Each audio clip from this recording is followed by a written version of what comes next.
ये मूल ज्ञान पूरे विश्व में फैलता ही जा रहा है और मालिक के जीव लाखों करोड़ों के हिसाब से अब इस ज्ञान को ऐसा ग्रहण कर रहे हैं कि आप सोच भी नहीं सकते कि कितना बड़ा बदलाव इस सारे संसार में आने वाला है।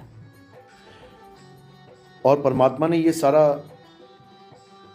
प्लान पहले से ही बना रखा है। All the things are pre planned और उसको कोई बदल नहीं सकता। हमें लगता है कि हम ऐसा कर देंगे, वैसा कर देंगे, ये हो जाएगा, वो हो जाएगा। किसी के चाहने से कुछ नहीं होता। जो परमात्मा चाहता है वही होता है। परमात्मा कब क्या कर दे इसकी कोई गारंटी नहीं। वो मालिक है, वो कुल का मालिक है। वो कब कहां से कहानी किधर घुमा दे कोई नहीं जानता। तो उसको अपनाना सीखो। करे करावे आपे आप, मानस के नहीं कुछ भी हाथ। पहले ये समझ लो कि परमात्मा किसी का गुलाम नहीं है। परमात्मा सबका पिता है और हमारी डोर उस परमात्मा के हाथों में है। वो जैसे नचाता है हम वैसे नाचते हैं। मेरा मुझ में कुछ नहीं, जो कुछ है सो तेरा, और तेरा तुझको सौंपते क्या लागे मेरा। इन गुरुजी से हमने जो सीखा है वो क्षमा करना सीखा है। चाहे तुम्हारा कोई गला भी काट दे, तुम्हारे दिल में सबसे पहले क्षमा होना चाहिए। ईसा मसीह को सूली पे चढ़ाया तो उनके मुंह से बस यही शब्द निकला कि हे मेरे परमात्मा, मेरे पिता, इन सबको माफ कर दो, ये नहीं जानते कि ये क्या कर रहे हैं। ये मन के गुलाम हो चुके हैं, ये मन के मते लग चुके हैं, ये मन को पोषण दे रहे हैं। इनका मन इनका ही दुश्मन बन चुका है। ये मन जो काम करवा रहा है ये उसकी सजा खुद ही देगा। मन ही यमराजा है। तुमसे सारे काम गलत करवा के तुम्हें खुद सजा देने के लिए तैयार बैठा है ये। तो इस मन से कोई नहीं जीत सका मेरे भाई, कोई नहीं जीत सका। तो जैसे ईसा मसीह ने सबको माफ करना सिखाया, बिल्कुल उसी प्रकार कबीर साहब ने भी ये माफी का वरदान सब निंदकों को, सब कसनी लेने वालों को ये माफी का वरदान दिया। क्या कह रहे हैं? जहां दया तहां धर्म है, जहां लोभ तहां पाप, जहां क्रोध तहां काल है, और जहां क्षमा वहां आप।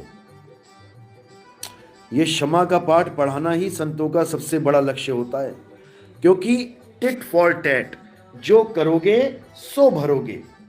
तो अगर आपने किसी को परेशान किया तो टिट फॉर टैट परेशानी मिलेगी। अगर आपने किसी को मारा तो टिट फॉर टैट मरना पड़ेगा। अगर आपने किसी को लूटा तो टिट फॉर टैट लूटना पड़ेगा।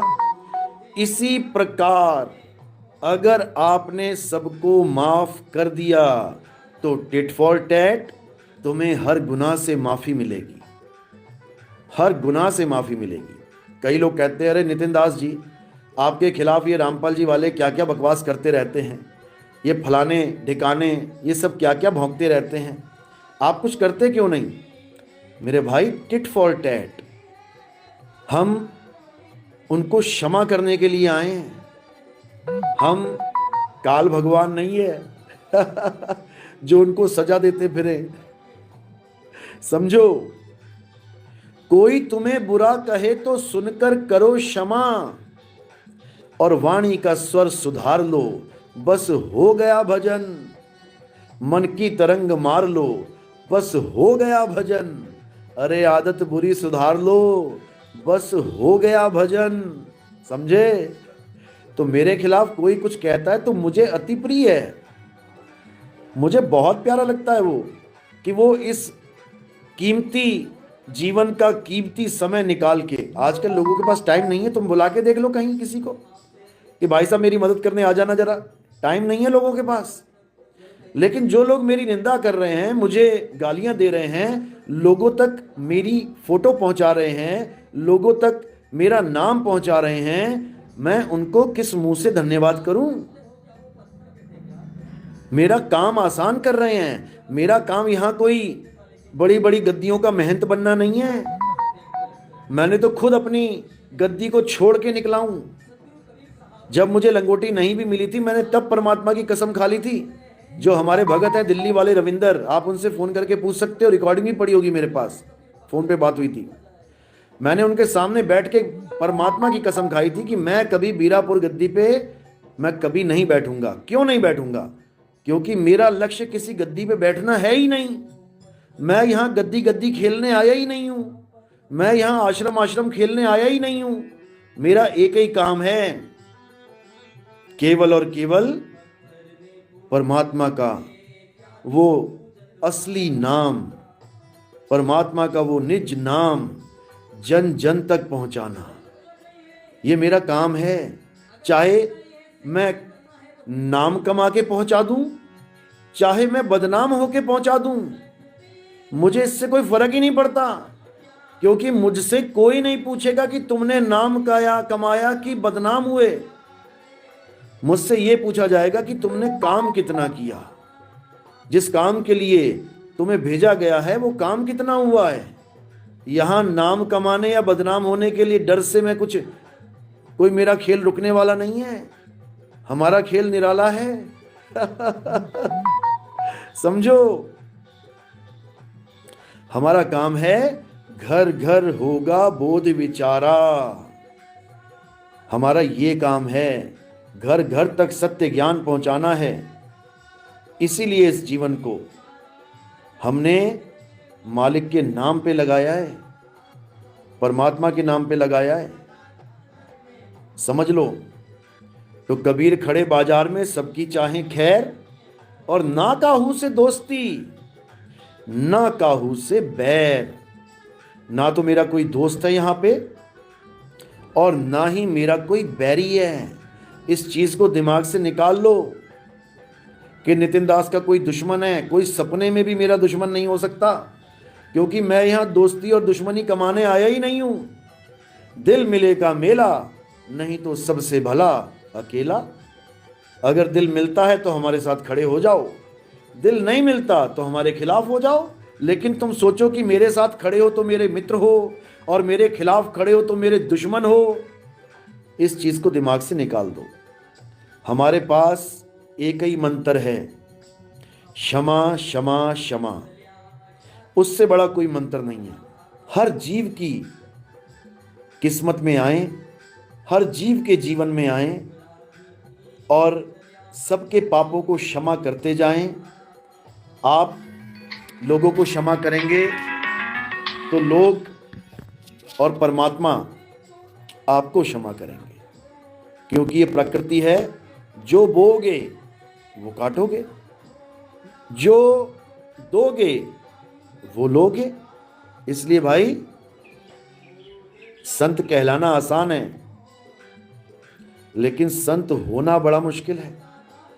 आजकल के संत तो ऐसी मन में गांठ लगा लेते हैं कि मरने के बाद भी ना खुले। वो संत नहीं कहला सकते।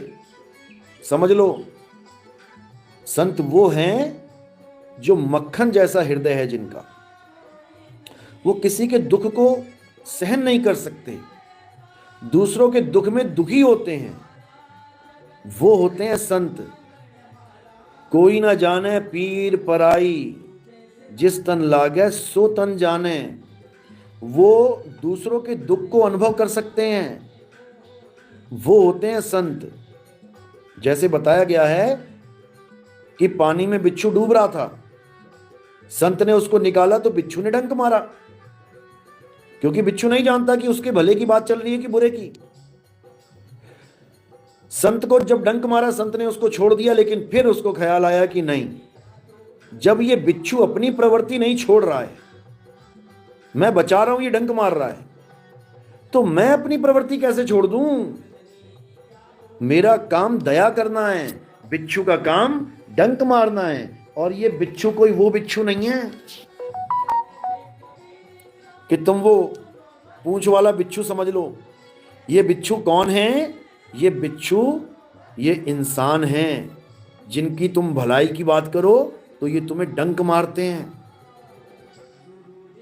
समझ लो।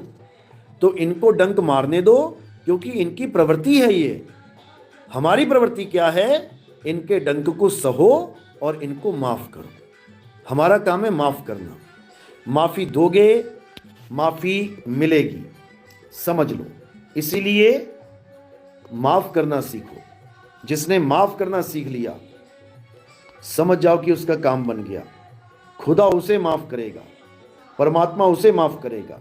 उसके सारे कर्म दंड, सारे कर्म फल वो जला देगा, स्वाहा कर देगा, क्योंकि वो सतगुरु है, वो परमात्मा है। सतगुरु जो चाहे सो करही, 14 कोट दूत जम डरही, ऊत भूत जम त्रास निवारै, और चित्र गुपत के कागज फाड़े। समझ लो। आगे भी कोई गुरु मिलता है जो हमें कोई ऐसी चीज देगा जिसकी वजह से हम निहाल हो जाएं, तो हम उस गुरु को भी धारण करेंगे, क्योंकि ज्ञान ही गुरु है, ज्ञान ही परमात्मा है, शब्द ही गुरु है, शब्द ही परमात्मा है। तो इस भ्रम में कोई ना रहे कि मैंने एक गुरु को छोड़ के दूसरा गुरु पकड़ा है, ऐसा नहीं है। दोनों ही गुरु मेरे हमारे सिर के ताज हैं।